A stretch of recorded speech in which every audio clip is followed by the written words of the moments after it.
Energized show, up the Irish. Okay, what's going on, guys, and welcome to a brand new episode of Energized, the Face Off. Russ, introduce the guest, man.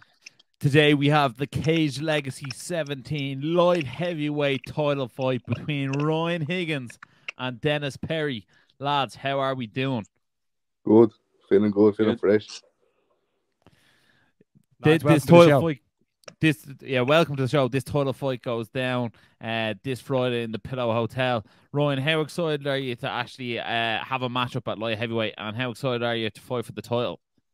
Oh, I'm buzzing because I've had a rough few pullouts there in the last couple of fights. So when I got matched up with Denis, I knew he wouldn't pull out. He's a ballsy fighter, so I was really looking forward to it now. Can't wait. And Denis, obviously you've competed against Ryan before in grappling. When his name was given to you, were you like, "Oh, I want to get a go with this in MMA as well"? Well, whenever they were shooting around names for this title matchup, and I messaged Ryan. I says, "Do you fancy fighting on this or whatever?" Straight away, he jumped from jump. He was, yeah, I'll do that. He didn't care. I don't even think he cared what weight class or whatever. He just was happy that he had a fight, and I knew I wasn't going to pull out. He just knew he had a date to save, and he was going to jump on. He's a crazy kid, in the nice way, in a nice possible way. I'm not here to start in a bad way as well. But no, I knew then too that Ryan's not a guy for pulling out. There's been a few matchups I've had lately with guys that are just some guys now in divisions that you probably wouldn't even bother training for because you just know it's not going to happen. Yeah, that's why, Ross, this one's going to be an absolute banger. Cage Legacy 17, September 30th in the Pillow Hotel. Yeah, the big boys are going to throw it down. Ryan, how nice is it preparing for a fight against someone like Denis, knowing that he's going to be the person standing across from you at the end of the training camp? It's deadly because I thought it'd be in a year or two before I fought someone of his caliber with the amount of fights he has. But what kept happening was I kept getting pullouts after pullouts, and then once he texted me, I was like, you know what, I'll just fight him now. It's like I'm only 2 fights in. I probably should have waited a few more fights to take it, but I was just like, he won't pull out with me, so I'll just take it and go in and have some fun. That's what I started to do. Yeah, absolutely. Denis, you fought, I think, heavyweight, light heavyweight, middleweight. Where are you most comfortable? Well, heavyweight's it's just too broad of a spectrum. Now you could be fighting somebody around 100 kilos or 120 kilos. Light heavyweight seems to be just right regards to your diet and then your training. You can still enjoy training. Middleweight is probably something that I'll look towards next year. But I'm crap at it anyways whenever I'm training. And I'm just imagine I'm going to be a nightmare, even more so whenever I've got another 10 kilos to cut on top of that. So I think light heavyweight will stick with me for a while. But having said that, I'll jump at anything. I really don't care. If I have to go on a diet and go cut down to middleweight, it doesn't really matter. Yeah, these boys are both game, and like you say, especially at the higher weight class in Ireland, it is tough to get the matchups in. So we're delighted to see you guys on the card. And Denis, obviously you have massive experience going over to IMAS. You were with Team Ireland. What were your main takeaways from that? And what advice would you give anyone going over to the Euros? Going over to the Euros is there's twice I've competed now for the IMAS. Just enjoy the whole experience. Don't take the losses too personal and don't get overconfident in the wins. And more than enough, embrace the team that you're with, because everybody's there in the same boat. Everybody's just as nervous, or everybody's just maybe overly confident. There's people there from gyms that you probably won't really normally associate with. Try and make friends. because a lot of people are on the same scene as you, and they will be. And whenever you see them at shows, it's a nice thing. Enjoy the whole thing. I know it's a costly thing, so whenever don't treat it as a holiday, you're there for fighting. That was absolutely beautiful, Denis. That was absolutely beautiful. Yeah, it's good to get someone's experience, someone who's had time to digest it and then give the feedback on it.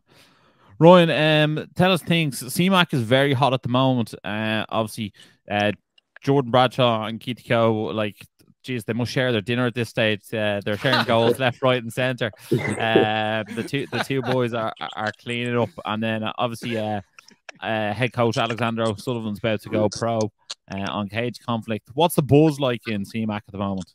It's deadly. Everyone's fighting. We have 6 lads fighting next week. There's 3 on Cage Legacy, and then 3 lads going to the Euros. So we're all peaking, like pushing each other past our limits, like. So it's real good buzz.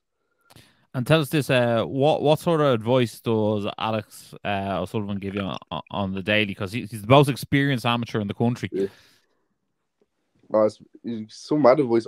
He was giving me advice for the last one, and I was just going in one ear, going out the other because I was so focused on fighting. You know what I mean? I was like looking at. I was in the lobby, and my opponent was in the hotel lobby as well, waiting to walk out to fight. He was giving me advice. And I was just going in one ear, out the other. I was just looking at you, man. Like, I'm gonna have a knock with this fella. And then Alex was like smacking me legs, man, trying to calm me down, like focus me. And then we have Debbie as ma.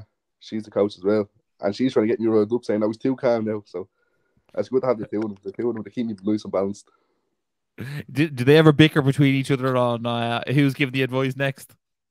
No, usually when it comes to like the technical stuff, more so Alex, because he's had 30 fights. Debbie's had a good few fights now herself, but the two of them are a pretty good team to have behind you. Like. Yeah, shout out to Debbie as well. Yeah, shout out to CMAC and SPG Japan. Lads, when we saw this fight was announced, we were like, right, this is the one to get on for the face-off. It's definitely going to be the people's main event. But if people are tuning in now and you want to either go to the event or get the pay-per-view, make sure to jump on Ryan's Instagram, make sure to jump on Denis's Instagram, and you can purchase the event live September 30th, Cage Legacy 17. Yeah, you better believe it. Denis, obviously you're training up in Strabane. What sort of advice has Gareth given you coming into this fight? And how is training camp going? Is there anything you're focused on? And can you find someone Ryan Higgins' size up there to get the rounds in with? Well, around here we've got big farming then. So whenever I've got 1 or 2 guys now that are more heavier, just like 110 kilo plus. So I'm privileged to get rolling with them, and then I've got a few guys around middleweight. Then so it's a good diverse group.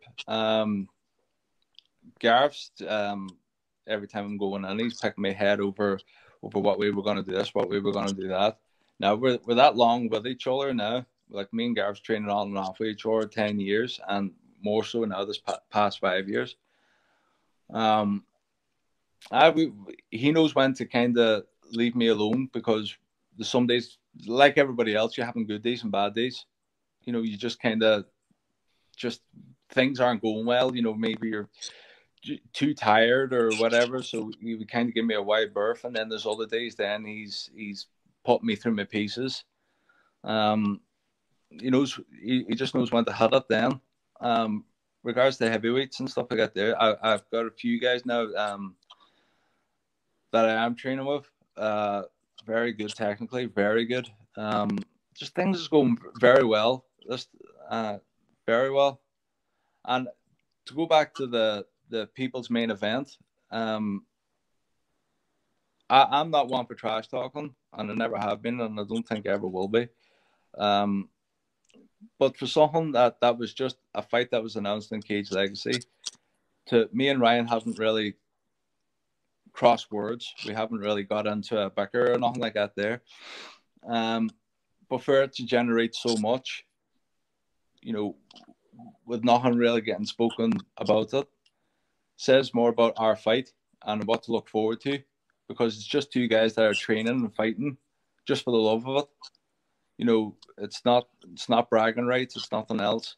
It's just one very young up and coming athlete, and a guy that's been around there. And there's more to see to this fight than just all the fights on the card are good, but there's a great buzz about this one. And as soon as it was announced, like every other one, you just get that wee rush, and I've got a wee bit more electricity for this one.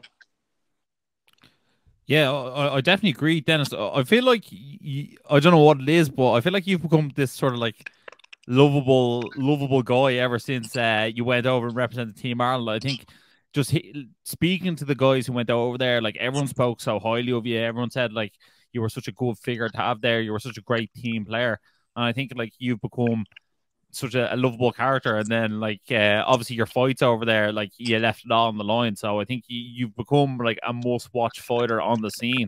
And like me and Barry have our ear to the ground, and like that's just what's being said about you. You know what I mean? Like no one has a bad word to say about you. And then like obviously Ryan is like this massive prospect. You know, he's 6'5", he's this big lump of a fella, and like people are like, right, these are, and like people love to see the bigger weight classes. So like this is what people are dying to see. So like that's why people are excited for this fight. And I think you look at the main event, and it's it's Richard Coyley versus Johnny Jitsu. Like these are two lads at like the tail end of their career, and like yeah, it's a professional fight. But when I looked at a brand like Cage Legacy, like I'm looking for the future. You know what I mean, so I'm more interested in this fight. That's no offense to the lads. The main event, that's just for me. Like I want to see, who are the highest level guys in the amateur scene. And like to me, this is the highest level fight out of all the amateur cards. So like that's why this to me, this is my main event. This is the fight that like I'm most looking forward to seeing. So fair play to both of you. Yeah, that's why we had to get a pair of yous on. Yeah, like Denis said, there was no promo for it, so we were like, right, well, we'll create the promo for it. No need for us to trash talk. There's no need for it. Everyone just knows that what level this is. That's what it's all about. Yeah, exactly. That is exactly what it's all about, and like that's why we have you on here now to like look. It doesn't need to be a bad word against idiots. You know what I mean? You're both two absolute legends of the game. Also, Denis, I just want to touch on one person in your gym who's doing incredible things. Shout out to Lisa. She's doing incredible things up there and doing the women's classes and stuff like that. We love to see that. Lisa Houston. She's absolutely brilliant for SPG brand. She's actually brilliant for women's MMA in Ireland, and she's competing now as well. So like, shout out to her as well. What's she like to have in the gym? Because she seems to be a good head, and she seems to be always arranging stuff for people as well. Lisa's the unpaid secretary of SPG Strabane. She is running, making sure people's got their medicals up to date. Checking to see what dates competitions coming up, and then at the same time, then she's like a child. She's constantly asking you questions about either weight cuts or what preparation for training and stuff like that. There, but on one hand, she's very level-headed, and then the second hand, then she's just every day is like her first day. You know, she's constantly asking questions about positions or jiu-jitsu or stand-up and stuff like that in a good way, in a very eager student way.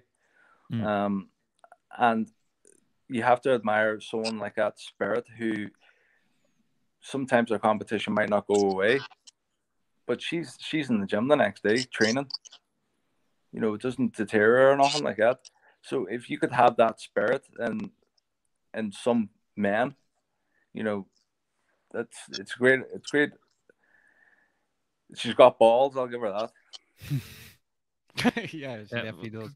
That's what we love to see, guys. Before we do wrap things up, I do want to finish on the actual fight itself, because that's what we're here for. Ryan, what do you expect to happen come fight night when you guys come in? Like, I feel like we had Johnny Walker on before, and he said he was going to break the cage. Like, I feel like that's a possibility with these two. You can never know, because you can say one thing will happen and then something completely different happens. My last week I said I was going to win by knockout, and it was a 3-round war. So just be prepared for anything to happen, really. Like, it's two big lads, so one punch can finish it, or we can both get bollocks, then we'll just keep hitting each other until it's over. That's really how it goes, isn't it? Yeah, absolutely. Denis, what way do you see the fight going? Well, whether people are paying tickets to be at the venue or watching the live stream, they're on for one hell of a fight. There's something about light heavyweights or heavyweights. In this case, it's light heavyweights. Two big guys who are game. Not one of them's going to pull out, and not one of them's going to give an inch away. There's going to be something exciting to be happening, and two guys have very mutual respect for each other. But once the door locks, it's all gone. You know, these are what every once in a while you get a fight that just stands out in Irish history in the MMA, and I think this is going to be one of them. It's a big opportunity for Ryan, and it's a big opportunity for myself, and we're both going to grasp it. Let them bang, bro. Let them bang. Absolutely. Lads, Cage Legacy 17, September 30th. Is there anything else you want to say to each other, lads, just before we wrap things up? Nothing really, just no more respect for Denis, and can't wait to bang everyone. Best of luck, Ryan. Thanks, bro. See you then. There we have it, Basmo. Two of the nicest guys in the game, two of the hardest hitters in the game. We have massive respect for both you guys. We wish you all the best skill on the night, and may the best man win. Guys, thanks a million for joining us on the show. We really, really appreciate it, guys.